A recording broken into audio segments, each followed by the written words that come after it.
Olá, senhores. Bora para mais uma questãozinha de eletrostática. Olha só. Duas placas condutoras paralelas, distando 6 centímetros uma da outra, estão ligadas a uma pilha de 6 volts. O potencial elétrico da placa inferior é zero.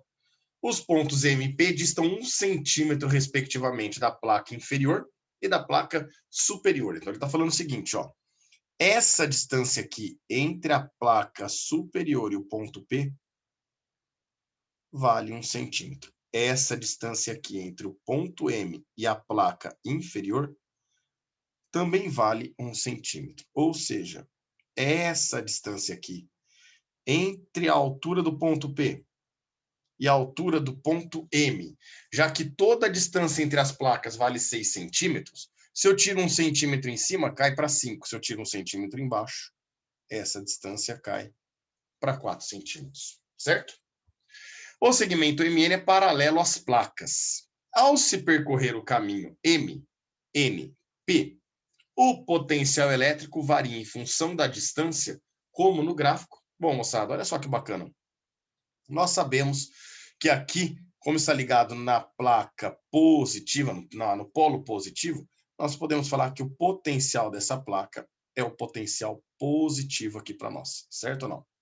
E lá embaixo, por estar ligado no potencial negativo da pilha, da bateria, essa daqui seria a placa negativa. Sabemos também que o campo elétrico, ele sempre sai da placa ou do corpo, né, eletrizado positivamente e morre no corpo eletrizado negativamente.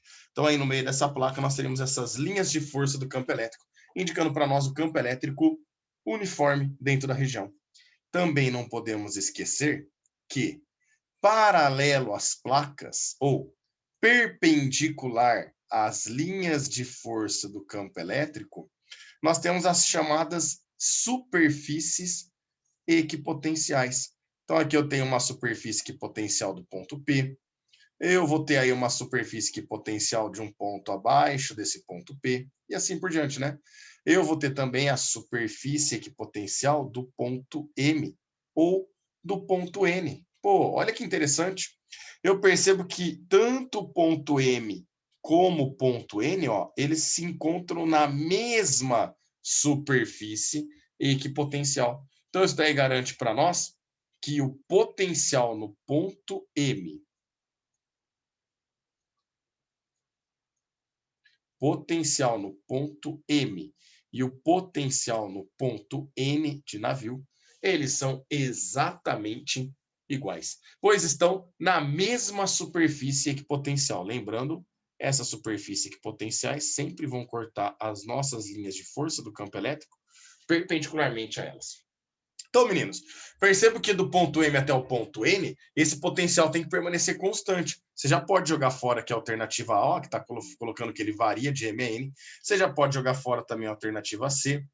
Você vai considerar ainda a alternativa D, a alternativa E e a alternativa B de bola, certo? Mas agora, e do ponto N até o ponto E? Bom, P, perdão. Percebo que o ponto N está numa superfície equipotencial e o ponto P está numa outra superfície equipotencial. E quem é maior? Bom, vamos lembrar. Estão lembrados que o campo elétrico sempre vai do maior potencial para o menor potencial? Então, a primeira superfície equipotencial tem um potencial grande, a segunda já tem um potencial elétrico menor, a última aqui, o potencial dela está menorzinho ainda, né? Então, eu percebo que o ponto P está numa superfície equipotencial que é maior que o potencial do ponto N, né? Então, nós podemos falar que o potencial no ponto P é maior que o potencial no ponto N. Então, do ponto N, senhores, obviamente o potencial para o ponto P, ele tem que subir o valor, tem que ter um valor maior lá no ponto P, certo? A B está condizente com isso. A D também está condizente com isso. A E, não, né? A E, perceba que do ponto N para o ponto P, ele fala que o ponto P ainda tem um potencial igual ao do N e ao do M. E isso está errado, né? Por isso que a alternativa E a gente também joga fora, assim como a C e A nós já tínhamos jogado fora, certo? Agora falta a gente descobrir os valores desse potencial elétrico. Então, olha que bacana. Nós sabemos que a diferença de potencial entre as placas vale 6 volts. E eu também sei que a distância entre essas placas vale 6 centímetros. Então, olha que bacana, moçada. Lembra aquela equação do E de U para nós, aqui permite a gente calcular o campo elétrico numa unidade um pouco diferente. Olha que bacana. Para achar o campo elétrico, a distância que está multiplicando passa dividindo. A diferença de potencial entre as placas vale 6 volts.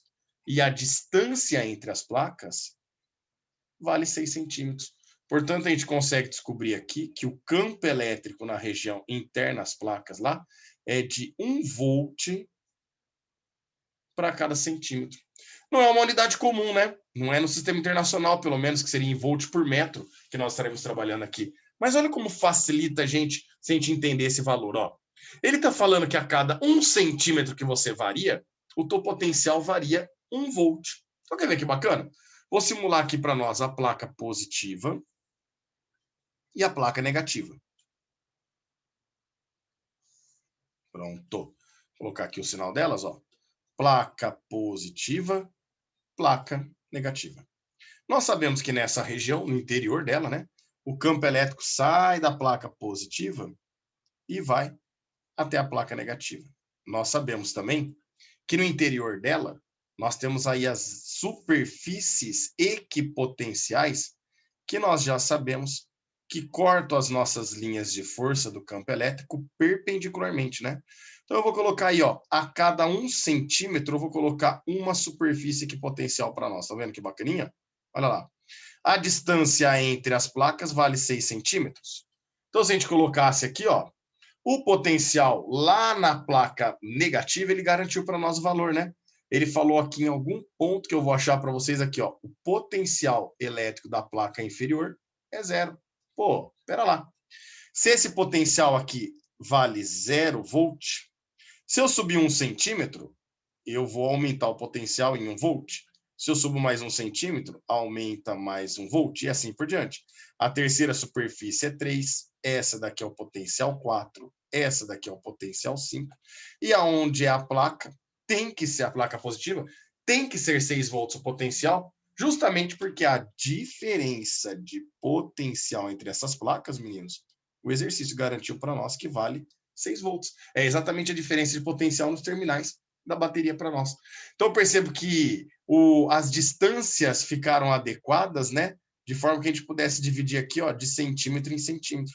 Eu sei que a cada centímetro, o meu potencial, saindo lá do maior potencial, ele vai diminuindo 1 volt a cada centímetro que eu me desloco.